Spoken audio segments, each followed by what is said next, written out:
Saudara, tema yang akan saya sampaikan adalah satu tema yang istimewa, yaitu bagaimana Tuhan bisa memberikan kelepasan dari semua keterpaksaan. Manusia hidup itu penuh terpaksa, saudara. Ya, ketika kalau saudara dan saya mulai lulus sekolah dan mulai belajar, mulai bekerja, ya kita memaksakan diri kita bahwa kita harus bekerja. Kita harus disiplin, di rumah bebas, mau apa saja bisa. Sekarang di kantor atau di pabrik atau di toko di mana kita bekerja, kita memaksakan diri kita. Ya, saudara, habis bulan dapat gaji tidak cukup, dipaksakan harus cukup. Saudara, banyak hal ketika seorang mulai melangkah dalam hidup pribadinya, banyak hal yang terpaksa. Satu orang. Besok kalau sudah berkeluarga, lebih banyak keterpaksaan lagi. Saudara. Nah, kata keterpaksaan ini adalah sesuatu yang kita tidak kepingin terjadi. Kalau bisa Tuhan enak aja, bebas. Ya, yang free Tuhan, yang gak usah dipaksa, gak usah terpaksa, gak usah kepepet Tuhan. Ya, saudara, siapa yang tidak mau demikian? Ya, tetapi banyak orang tidak tahu caranya. Katakan, saya harus tahu caranya agar saya terlepas dari keterpaksaan. Ya, saudara, bagaimana caranya? Yaitu kalau saya dan saudara mengambil firman dalam hidup kita dan kita melakukan firman seumur hidup kita, maka niscaya, katakan niscaya, saya dilepaskan dari keterpaksaan. Ya, saudara, ini hal penting sekali, tapi kita seringkali melupakannya. Ya, saudara, Tuhan mengingatkan saya supaya sisa umur hidup ini jangan hidup dalam keterpaksaan. Ya, saudara, kita harus mempunyai satu kehidupan bagaimana Tuhan bisa berkarya dan kita mendapat keuntungan dari semua perjanjian dan karya Tuhan. Katakan, ini yang luar biasa. Ya, para kekasih, mari saya ingin mengajak semua saudara dengan tema kita adalah lepaskan keterpaksaan dan sukseslah. Banyak orang sukses dengan keterpaksaan. Ya, tidak enak. Saya bilang tidak enak. Saudara, jangan menjadi sukses karena keterpaksaan. Ya, saudara, dipaksakan artinya. Belum waktunya sudah dipaksakan. Lepaskan dirimu. Itu suatu penderitaan. Saudara, ya. Jadi seorang anak Tuhan harus ada di dalam waktu Allah. Katakan waktu Allah. Kairos Tuhan. Timing Tuhan. Ya, jadi belajar sabar sampai Tuhan akan memberikan pada kita sehingga itu bukan suatu pemaksaan dan keterpaksaan, tetapi sesuatu yang luar biasa. Memang sudah waktunya, ya, dan itu indah sekali. Seperti sebuah buah-buah mangga yang belum matang, masih setengah matang, dipaksakan harus matang. Ya, dikasih karbit, dikasih apa lagi. Saudara, memang warnanya jadi seperti buah yang matang, tetapi rasanya kecut, rasanya tidak enak, ya. Seperti ada bahan kimia di dalamnya. Nah, itu namanya dipaksa, ya, saudara. Dalam Efesus pasal yang ketiga ayat 16, mohon dibuka pada Alkitab. Efesus 3 ayat 16, mari kita akan baca bersama. 1, 2. Aku berdoa supaya Ia menurut kekayaan kemuliaannya menguatkan dan meneguhkan kamu oleh Roh-Nya di dalam batinmu. Amin. Ya, saudara, di sini Rasul Paulus mengatakan, aku berdoa supaya Ia, yaitu Tuhan, ya saudara, menurut kekayaan kemuliaannya. Waduh, ini sudah luar biasa. Saya masuk di dalamnya, nggak ada yang terpaksa buat saya. Saudara masuk di dalam kekayaan kemuliaan Allah, saudara tidak akan hidup dengan keterpaksaan. Saudara akan hidup dengan freely. Saudara hidup dengan sesuatu yang luar biasa, yang mengalir. Ya, saudara. Nah, itu sebab ayat ini, kalimat ini luar biasa, ya. Aku berdoa, kata Rasul Paulus kepada jemaat di Efesus, supaya Ia menurut kekayaan kemuliaannya menguatkan dan meneguhkan kamu oleh Roh-Nya di dalam batinmu. Ya, saudara. Nah, jadi Roh Kudus itu harus masuk dalam batin kita. Katakan, Roh Kudus harus masuk dalam batin saya. Saudara, nah inilah kuncinya. Sehingga apa? Sehingga Tuhan meneguhkan kita. Ia meneguhkan kita. Ya saudara. Di dalam kekayaan kemuliaannya. Sekali lagi, tidak ada keterpaksaan. Kelimpahan yang ada. Mengalir begitu saja. Berlimpah. Ya saudara. Tidak ada keterpaksaan. Bila seseorang ya di dalam batinnya ada roh Allah. Katakan, bila di dalam hati saya ada Roh Kudusnya, maka hidup saya terlepas dari semua keterpaksaan. Dalam nama Yesus. Amin. Beri tepuk tangan bagi dia. Haleluya. Saudara, dengan ayat pembuka ini, saya ingin mengajak semua saudara untuk masuk di dalam satu kasanah, sesuatu hal yang luar biasa. Ya saudara, kenapa kita perlu masuk di dalamnya? Ya, supaya kita tahu ada perbedaan di luarnya. Ya saudara, ayat Efesus 3:16 mengajak kita untuk masuk mengicipi, melihat satu demonstrasi dari Allah. Bagaimana dalam kekayaan kemuliaannya. Katakan, di dalam kekayaan kemuliaan Allah, saya boleh menerima pernyataan-pernyataan bila saja Roh Kudus masuk di dalam batin saya. Ya, jadi persyaratannya, mari masuk di dalam kasanah perbendaharaan Allah dalam kekayaan kemuliaannya. Katakan, kekayaan kemuliaan Kristus. Saya harus masuk ke sana dan saya harus dipenuhi dengan Roh Kudus di dalam hati saya. Beri tepuk tangan bagi dia. Haleluya. Saudara, sehingga kita tidak ada saat dimana kita letih, capek, bosan, gak kuat lagi. Saudara, kita ngoyo, kita terpaksa dan kita memaksa. Itu letih. Saudara, berbahaya kan? Kalau seorang yang letih, jantungnya tidak kuat, ataupun sedang tekanan darah tinggi, atau diabetesnya tinggi, dia berolahraga, dia naik sepeda barangkali. Atau dia jalan kaki jauh. Ya saudara.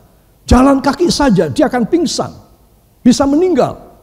Itu suatu pemaksaan. Saudara, saya dan Anda seringkali juga demikian. Tidak punya uang, kita paksakan. Harus. Saudara. Dan kita akan hidup ini ada satu hidup yang ngoyo sekali. Saudara tahu maksud saya. Apa saja yang saudara paksakan, itu adalah sesuatu hal yang mengindikasikan satu. Saudara di luar Kristus, di luar kekayaan kemuliaannya. Dua, saudara seorang yang tidak bisa menahan dan mengendalikan hawa nafsu saudara. Itu sebab penting sekali seorang anak Tuhan, dia mengerti akan rahasia ini. Efesus 3:16, aku berdoa supaya ia di dalam kekayaan kemuliaannya. Katakan, supaya Yesus di dalam kekayaan kemuliaannya mengaruniakan saya segala perjanjiannya bila Roh Kudusnya ada di dalam batin saya. Yang mau beri tepuk tangan bagi dia. Haleluya. Saudara, itu sebab kita melihat gambar ini, ya ilustrasi lukisan ini, saat kau letih, ya, saudara, maka kita harus datang kepadanya. Supaya apa? Supaya ia menguatkan dan meneguhkan kamu. Luar biasa. Ya, dia saja yang bisa menguatkan dan meneguhkan. Saudara. Nah, kalau saya dan saudara dekat dengan dia, kita selalu kuat dan teguh. Amin. Itu berarti tidak ada keterpaksaan. Saudara, kita tidak ngoyo. Kemampuan kita mengangkat barbel atau benda hanya 15 kilo, katakan demikian. Kita memaksa 25 kilo. Saudara, bisa setengah jalan. Kita akan ambruk. Saudara, ketimpa beban tersebut. Ini satu contoh, itu sebab ayat ini luar biasa. Ya, mari kita akan baca satu kali lagi. 1, 2. Aku berdoa supaya ia menurut kekayaan kemuliaannya menguatkan dan meneguhkan kamu oleh Roh-Nya di dalam batinmu. Amin. Ayo ikuti tangan saya. Ya Allah Roh Kudus, berikan kepada hamba kerendahan hati, ketulusan, kesungguhan hati, untuk hamba menghampiri Engkau. Karena Engkaulah sang pemilik kekayaan dan kemuliaan yang akan memberi kepada hamba segala perkara yang mulia. Penuhilah hamba dengan Roh Kudus-Mu, supaya hamba boleh mengicipi segala kekayaan kemuliaan-Mu. Dalam nama Yesus. Amin. Haleluya. Ya. Bisa letih sebentar, senang. Kenapa? Karena saudara dilimpahi dengan anugerah Kristus. Coba kalau saya tidak ada anugerah daripada Tuhan, saudara, capek, berat sekali saya. Putus asalah saya. Ya, saudara. Sebab anak-anak Tuhan, perhatikan, Tuhan ingin memberi kepada kita sesuatu yang istimewa. Ya, hanya Yesus yang bisa menguatkan Anda dan saya, sehingga kita tidak ada di dalam keadaan keterpaksaan. Kita selalu ada di dalam kemampuan dari Tuhan Yesus. Amin. Alamilah hal ini. Bukan oleh kuat dan keperkasaan manusia, tetapi oleh Rohku semuanya akan jadi. Itu perjanjian dari perjanjian lama. Ya, saudara, sudah disebutkan demikian. Bahwa kita harus mempunyai satu penyerahan diri kita kepada Tuhan. Maka Yesus akan bisa menguatkan kita sehingga tidak ada keterpaksaan yang bisa memerintah kita, bisa menginjak kepala saya, bisa menginjak kepala saudara. Katakan tidak bisa dalam nama Yesus. Amin. Beri tepuk tangan bagi dia. Saudara yang kekasih, dalam Mazmur 138 ayat 7a dan sampai dengan ayat yang ke-8, mari kita akan buka. Mazmur pasal yang ke-138, ya ayat 7 dan ayat 8 ya maksudnya. 1, 2, jika aku berada dalam kesesakan, Engkau mempertahankan hidupku. Terhadap amarah musuhku, Engkau mengulurkan tangan-Mu, dan tangan kanan-Mu menyelamatkan aku. Tuhan akan menyelesaikannya bagiku. Ya, Tuhan kasih setiamu untuk selama-lamanya. Janganlah kau tinggalkan perbuatan tangan-Mu. Amin. Saudara yang kekasih, jika aku berada dalam kesesakan, keterpaksaan, sesak, saudara, ya, Engkau mempertahankan hidupku. Saudara, ini kalimat dalam sekali maknanya. Bagaimana pemazmur yaitu Daud mengatakan, ketika aku berada dalam kesesakan, Engkau mempertahankan hidupku. Saudara, di sini kita melihat bahwa Daud sangat-sangat percaya pada kuasa, kemampuan, kekayaan, kemuliaan Allah di dalam hidupnya. Sehingga dengan demikian dia berani bertindak. Kesesakan sekalipun akan diselesaikan oleh Tuhan. Amin. Dalam hal ini Daud mengalami segala intimidasi dari musuh-musuh raja-raja yang lain. Saudara, sehingga Daud berseru kepada Tuhan. Saudara, waktu itu nama Daud belum menakutkan. Kenapa? Karena dia baru mulai memerintah. Tetapi karena setiap kali ada serangan, setiap kali ada invasi dari negara lain, dari raja lain, dia selalu berseru kepada Tuhan. Dia tidak mau dipepet, dia tidak mau dikepung, dia tidak mau kalah. Itu sebab apa yang dia lakukan? Dia berseru kepada Tuhan. Semua katakan, ketika Daud berseru kepada Allah, Allah turun tangan. Demikian berulang kali. Sehingga hidup Daud tidak pernah terpaksa. Ya, saudara, ini hal penting sekali saya dan saudara harus tahu. Jadi ada perubahan metamorfosa dari sejarah hidup Daud yang penuh ketakutan. Saudara, sebelum dia menjadi raja, dia penuh ketakutan. Tetapi itu melatih dia. Itu membuat dia supaya dia ditrain oleh Allah. Bahwa ada kuasa yang bisa menguasai segala ketakutannya. Saudara, Nanti kita akan melihat dalam 1 Samuel 30. Bagaimana Daud sebelum dia menjadi raja, dia penuh dengan ketakutan dan kekhawatiran. Saudara, saya yakin bahwa setiap kita tidak ingin terpaksa. Kalau kita tidak punya uang, kalau kita tidak punya kemampuan, kita tidak ada pekerjaan. Saudara, maka nomor 1, katakan nomor 1. Saya harus dekat dengan Tuhan. Saya harus masuk di dalam kekayaan kemuliaannya. Maka semua masalah saya, keterpaksaan saya, kepepetnya saya akan selesai dalam nama Yesus. Amin. Haleluya. Terhadap amarah musuhku. Nah ini ya, ketika dia dalam keadaan musuh dan namanya belum begitu tenar, namanya belum begitu menakutkan. Semua raja masih berani sama dia. Terhadap amarah musuhku engkau mengulurkan tanganmu. Dan tangan kananmu menyelamatkan aku. Katakan luar biasa. Tuhan akan menyelesaikannya bagiku. Coba. Ya saudara. Ini orang pada zaman dahulu kala sudah mempunyai satu taraf rohani. Sehingga dia bisa selalu mengatakan Tuhan akan menyelesaikannya bagiku. Saudara, mari dicontoh. Mari dicontoh. Bahwa Tuhan akan menyelesaikannya bagiku. Bagi Anda, bagi saya. Di dalam semua keadaan di mana kita kepepet. Anak-anak Tuhan, engkau harus keluar dari keterpaksaan. Engkau tidak boleh dalam satu keadaan yang darurat. Ketika darurat, berserulah kepada Tuhan. Dan Tuhan sudah biasa mendengar seruan doa saudara. Yaitu pada waktu saudara kepepet, terpaksa, engkau selalu berseru kepada Tuhan. Itu bagus. Saudara, ya. Nah, kemudian ayat 8a, Tuhan akan menyelesaikannya bagiku. Ya Tuhan, kasih setiamu untuk selama-lamanya. Janganlah kau tinggalkan perbuatan tanganmu.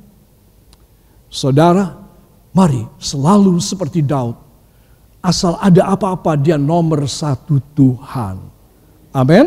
Saudara harus mencontohnya. Saya harus mencontohnya.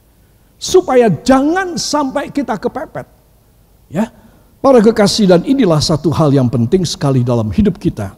Keluar dan lepaskan dirimu dari semua yang terpepet. Ya. Saudara, mari kita akan baca satu kali lagi. 1, 2. Jika aku berada dalam kesesakan, Engkau mempertahankan hidupku. Terhadap amarah musuhku, Tuhan akan menyelesaikannya bagiku. Tuhan, kasih setiamu untuk selama-lamanya. Janganlah kau tinggalkan perbuatan tanganmu. Beri tepuk tangan bagi dia. Haleluya. Bisa digambarkan Daud seperti anak kecil, ya, dalam tangan Tuhan yang maha kuasa, yang besar, yang penuh dengan kekuatan. Ya, saudara, dia mau berlindung di dalamnya. Saudara, dia tidak mau kepepet. Dia pada satu kali ketika dia dalam keadaan berdosa, dan dia harus memilih satu dari 3 macam hukuman Allah. Hukuman kok dipilih bagaimana sih saudara? Ya, tidak ada yang enteng, semuanya berat. Saudara, nah itu sebab apa kata dia? Kepada Nabi Nathan yang menegur dia. Aku tidak tahu aku harus memilih yang mana. Biarlah aku jatuh ke dalam tangan Allah yang maha penuh dengan kasih. Dan janganlah sampai aku jatuh ke dalam tangan manusia. Saudara, itu sebab saya boleh umpamakan Daud seperti anak kecil di dalam tangan daripada Allah yang penuh dengan kuasa. Saudara, nah, di sini kita melihat bahwa banyak sekali unsur-unsur duniawi yang membuat saudara dan membuat saya selalu hidup dengan keterpaksaan, khawatir, ketakutan. Saudara, kalau tidak bisa mencapai gregetan kita, mau mati sampai mati mau begitu terus, tidak menyenangkan hidup ini. Kita harus selesaikan pada malam ini. Tuhan, hamba tidak mau hidup dalam keterpaksaan. Hamba mau hidup dalam pekerjaan Allah. Di dalam semua kemampuan ilahi supaya hamba boleh menikmati sisa umur hidup hamba dan menjadi kesaksian bagi banyak orang yang lain. Amin. Nah, inilah yang harus saya dan saudara alami dalam hidup kita. Nah, tadi saya sudah katakan ya, kita membuka dalam 1 Samuel pasal yang ke-30, ayat yang ke-4 dan ayat yang ke-6. Inilah kepepetnya Daud. Tetapi puji Tuhan, dia tidak selalu seumur hidup keterpaksaan kepepet terus. Saudara, ketika dia sudah tahu caranya, strateginya dia datang menghadap Allah bagaimana, sehingga dia selalu dikeluarkan dari keterpaksaan. Saudara, maka ketika dia menjadi raja, wow, namanya hebat sekali. Dan semua raja yang lain pada ketakutan. Ya saudara. Mari kita akan baca dua buah ayat ini dari 1 Samuel 30. Ayat yang keempat dan ayat yang kelima. 1, 2. Lalu menangislah Daud dan rakyat yang bersama-sama dengan dia itu dengan nyaring, sampai mereka tidak kuat lagi menangis. 6. Dan Daud sangat terjepit, karena rakyat mengatakan hendak melempari dia dengan batu. Seluruh rakyat itu telah pedih hati, masing-masing karena anaknya laki-laki dan perempuan. Tetapi Daud menguatkan kepercayaannya kepada Tuhan Allahnya. Amin. Ya, ulangi kalimat terakhir, 1, 2. Tetapi Daud menguatkan kepercayaannya kepada Tuhan Allahnya. Amin. Hebat sekali.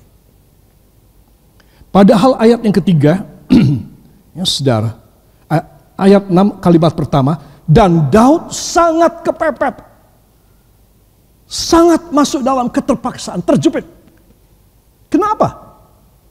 Ceritanya agak panjang, saudara.